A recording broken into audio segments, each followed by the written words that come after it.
everybody. Welcome to Art Chat TV. I am doing some quick clips, as I call them, so that you can learn more about my mentoring sessions that are happening out on mastrius.com, mastrius.com.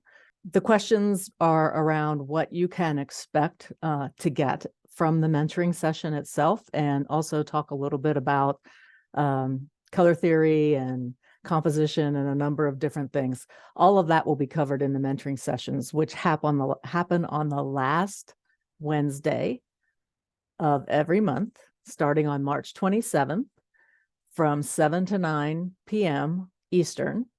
And we spend 2 hours together, and it's about your journey. I mentor you on your journey, provide suggestions and advice, and we dive into all different kind of topics: composition, color theory. What I wish somebody would have told me years ago that I just found out. We talk a little bit about marketing and business and setting up your website and setting up a production studio so that you can do this kind of thing. And just basically anything that you're wondering about that you need mentoring on, and a little extra support. That's what we're there for. And that's what I'm there for. And so I'm answering a few questions that have come into me, and I hope that these will be helpful for you in deciding to sign up for the course. It's, we go for about 6 to 8 months, and then you'll move to a new mentor. And if you want to continue mentoring with me, that's also an option.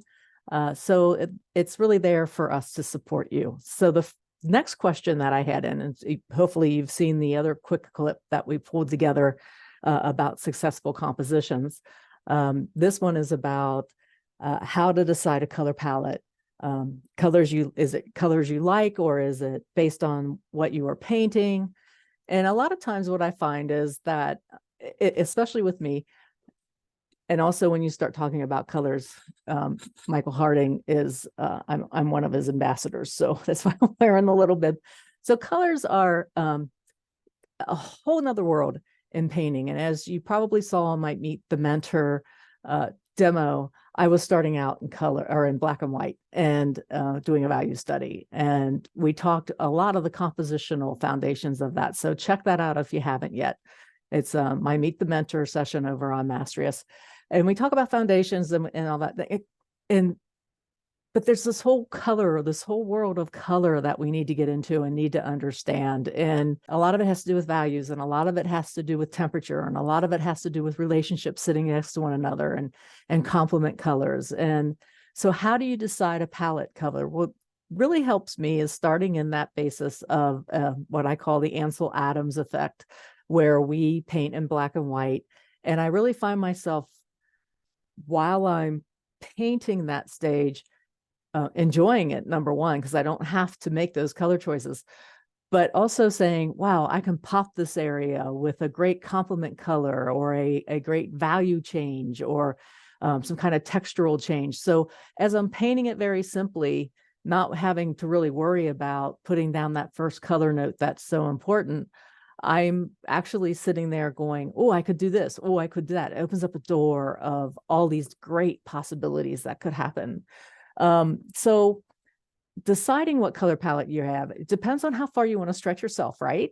So you could be painting a landscape and decide that it's fall and that you're going to have all these wonderful colors in the leaves. And after a while, all that wonderful color starts to really tire the eye. So we have to be a little more selective of what our color palette is going to be and how far we're going to push that color. For example, you could have either standing outside plein air painting, or standing in your studio and using reference photos.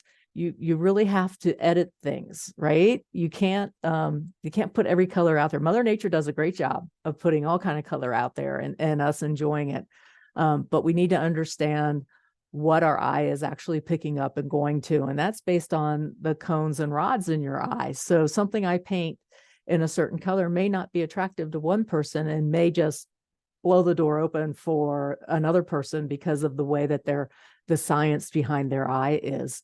So what I like to tell folks about color is push it, but not to the point where it hurts your eyes.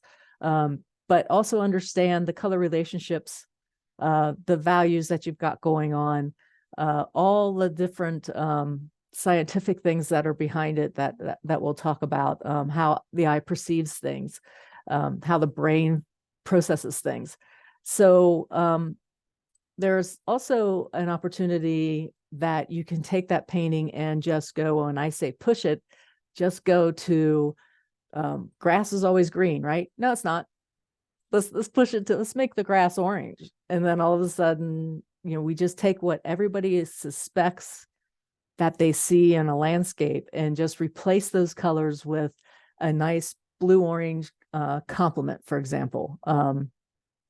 The same with, it didn't matter what type of the season it is, we're going to go a little abstract and just, remove the color and start playing with edges. And so there's like all of these different options that you can do, and that all those options come into play and make a painting work because of all of the information that sits underneath that. Again, the science of color, the science of seeing, the science of understanding, and being able to process what the artist has done with those colors, the color relationships, and temperature. So if you're more interested in examining that and really trying to understand that, again, I suggest you set up for the mentorship sessions with me that start on March 27th. Go out to mastrius.com and look at my page, which is posted up above. That's why I was pointing up above.